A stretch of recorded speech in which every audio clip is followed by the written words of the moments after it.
నమస్తే. Contract killings. ఈ contract killings అనేది రెండు రకాలు. ఒకటి ప్రైవేట్ కాంట్రాక్ట్ కిల్లింగ్స్, రెండు political contract killings, politically motivated contract killings.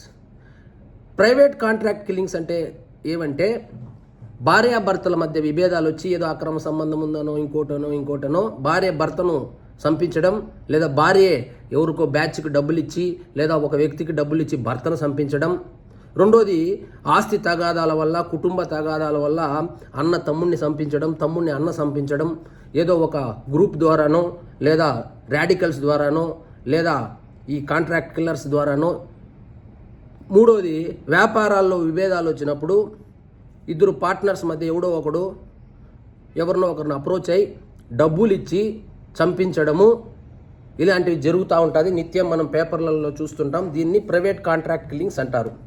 ఈ ప్రైవేట్ కాంట్రాక్ట్ కిల్లింగ్స్ ఎలా ఉంటుందంటే డబ్బులు తీసుకుంటారు, చంపేస్తారు, చంపేసిన తర్వాత అజ్ఞాతంలోకి వెళ్ళిపోతారు.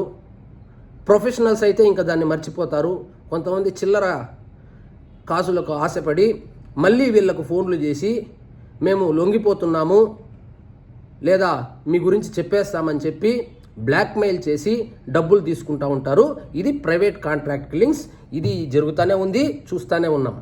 ఇంకోటి పొలిటికలీ మోటివేటెడ్ కాంట్రాక్ట్ కిల్లింగ్స్ ఉంటుంది. దీంట్లో వచ్చి ఇది డిఫరెంట్ స్టోరీ అనమాట. ఏంటంటే డబ్బులు ఇస్తారు, ప్రత్యర్థిని చంపిస్తారు, చంపించిన తర్వాత చంపిన వాడిని, సాక్షుల్ని, చూసిన వాడిని, దాంట్లో పాల్గొన్న వాళ్ళని అందరినీ చంపుకుంటూ వెళ్తారు. లేదా వాళ్ళు ప్రమాదవశాత్తు మరణించడము, యాక్సిడెంట్లు అవ్వడము, లేదా జబ్బు చేసి చనిపోవడము, ఇలాంటివి చూస్తుంటాము. ఇలాంటిదే పరిటాల రవీంద్ర హత్యానంతరము చంపినోడు చచ్చిపోయా, చూసినోడు చచ్చిపోయా, చంపించినోడు చచ్చిపోయా, ఈ మొత్తానికి ప్లాన్ స్కెచ్ చేసినోడు కూడా చచ్చిపోయా. కానీ లాభపడింది మాత్రము ఎవరు? అప్పట్లో పరిటాల రవీంద్రను కేవలము ఫ్యాక్షనిజం కోసమే చంపేశారనేటువంటి ఒక వార్తను సృష్టించి దాన్ని రుద్దేశారు. కానీ పరిటాల రవీంద్ర హత్య వెనుకాల చాలా పెద్ద మాస్టర్ స్కెచ్చే ఉంది. అదేంటంటే రాజకీయ లబ్ధి.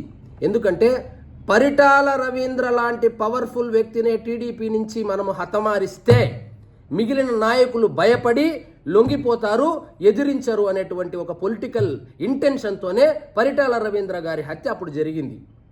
దాన్ని ఎవరు చేయించినారు ఏంది అనేది ఇంకా కోర్టులు అవన్నీ చూసినాము. వాళ్ళందరూ చచ్చిపోయినారు, ఆ కేసు ఆడికి అయిపోయింది. ఇప్పుడు లేటెస్ట్గా వివేకానందరెడ్డి గారి హత్య జరిగింది.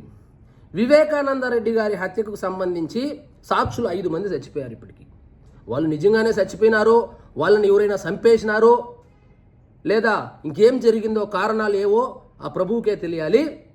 కానీ 5 మంది అయితే చచ్చిపోయారు. నిన్నటికి నిన్న రంగన్న అనేటువంటి ఒక వాచ్మెన్, ఎవరైతే ఆ వివేకానందరెడ్డి ఇంటికి వాచ్మెన్ ఉన్నాడో అతను కూడా అనారోగ్య కారణాల వల్ల చనిపోవడం జరిగింది. చనిపోయాడో లేదా చంపేశారో అన్న డౌట్ వచ్చి రెండోసారి మళ్ళా శవం బయటికి తీసి పోస్ట్ మార్టం కూడా చేసినారు నిన్న. ఇంకా వివరాలు తెలియాల్సి ఉంది. ఈ మొత్తం సిరీస్ ఆఫ్ ఇన్సిడెంట్స్ చూస్తే పొలిటికల్గా గాన ఎవరైనా పొలిటికల్ రాజకీయ నాయకులు హత్య చేపించిన బ్యాచ్ మొత్తము లేచిపోవడం జరుగుతూ ఉంది. అందుకే ఈ 2 ప్రధాన ఉదాహరణలుగా నేను చెప్పడం జరిగింది. మద్దెల చెరువు సూరి చచ్చిపోయినాడు, చంపినోడు చచ్చిపోయినాడు, చంపినోడు కూడా చచ్చిపోయినాడు. కేసు ఆడికి సమాప్తం. కానీ రాజకీయంగా లబ్ధి పొందింది మాత్రం ఒక ప్రధాన పార్టీ. అప్పట్లో ప్రధాన పార్టీ తెలుగుదేశం పార్టీని తొక్కడం కోసము పరిటాల రవీంద్ర హత్యను అయితే వాడుకోవడం జరిగింది. ఇక వివేకానందరెడ్డి విషయానికి వస్తే పట్టించుకునే నాదుడే లేదు. జగన్మోహన్ రెడ్డి 5 సంవత్సరాలు అవకాశం వచ్చినప్పుడు ముఖ్యమంత్రిగా చిన్నాన్నను ఎవరైనా హత్య చేస్తే ఖచ్చితంగా వాళ్ళను శిక్షించడమో లేదా చర్యలు తీసుకోవడమో జరుగుతుంది. కానీ ఈ విషయంలో మాత్రం అలా జరగలేదు.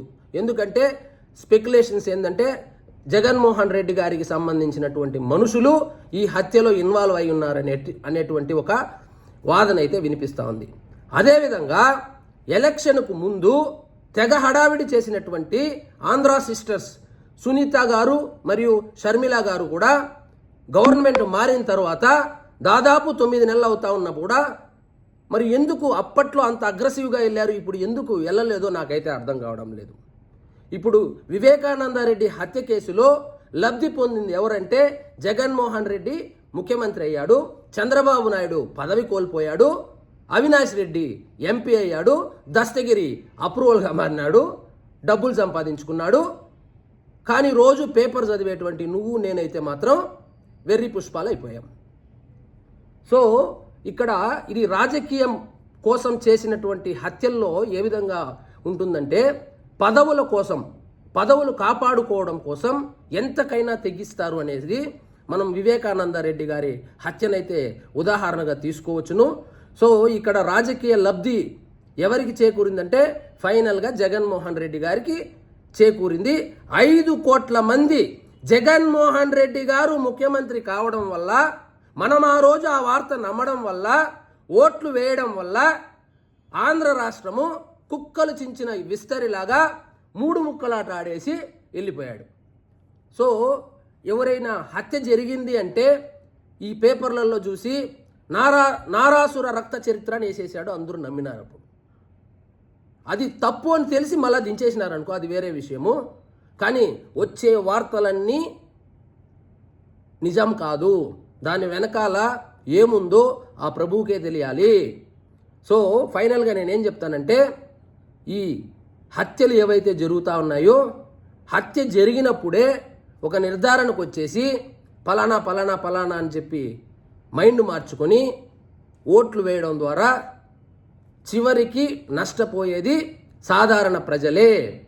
వాళ్ళకేమో పదవులు వస్తుంది, వాళ్ళేమో బ్రహ్మాండంగా డబ్బులు ఉంటాయి కాబట్టి మేనేజ్ చేసుకొని బెయిల్ తెచ్చుకొని, మనం చూసాం అవినాష్ రెడ్డి దేశంలోనే పవర్ఫుల్ అయిన ఏజెన్సీ అయినటువంటి సిబిఐనే 30 తిప్పలు పెట్టి 3 చెరువులు నీళ్లు తాగించి ఆఖరికి అరెస్టు కాకుండా చూసుకోవడానికి కారణమేంది? చేతిలో పవర్ ఉంది, చేతిలో డబ్బులుంది, అదేవిధంగా లూప్ హోల్స్ తెలిసినటువంటి లాయర్లు ఉన్నారు. అదే సాధారణ ప్రజలు ఎవరైనా అలా హత్య చేసి ఉంటే మన ఊర్లో హోంగార్డ్ ఎత్తుకుని వెళ్ళిపోతాడు. కానీ అవినాష్ రెడ్డి విషయంలో అయితే అలా జరగలేదు, ఎందుకంటే చేతిలో పవర్ ఉన్నింది, డబ్బులు ఉన్నింది కాబట్టి. ఇప్పుడు ఫైనల్గా నేనేం చెప్తానంటే ఏదైనా ఒక వార్త చూస్తానే ఒక అంచనాకు, అవగాహనకు వచ్చేసి డెసిషన్ అయితే తీసుకోవద్దండి. దాని వెనకాల ఏముందో కోర్టులు తేల్చే వాళ్ళకు, ఈ కోర్టులు ఎప్పుడు తేలుస్తాయో తెలియదులే కానీ, కాబట్టి పర్సనల్గా తీసుకోవద్దండి. ఎవరినో చంపేసినారని, వాళ్ళే వీళ్ళని చంపించేశారని దాని వెనకాల ఏముందో తెలియకుండా ఈ వార్తలు చూసి దయచేసి కన్ఫ్యూజన్ అవ్వద్దండి. కన్ఫ్యూజన్ అయిన దానివల్ల, ఒక్కసారి కన్ఫ్యూజన్ అయిన దానివల్ల ఒక వ్యక్తి ముఖ్యమంత్రి అయ్యాడు, ఒక వ్యక్తి ముఖ్యమంత్రి పదవిని కోల్పోయాడు, 5 కోట్ల మంది భవిష్యత్తు సర్వనాశనమైంది. దాదాపు 20 సంవత్సరాలు వెనక్కిపోయింది రాష్ట్రం. ఇదండి ఈరోజు మన టాపిక్. జై హింద్.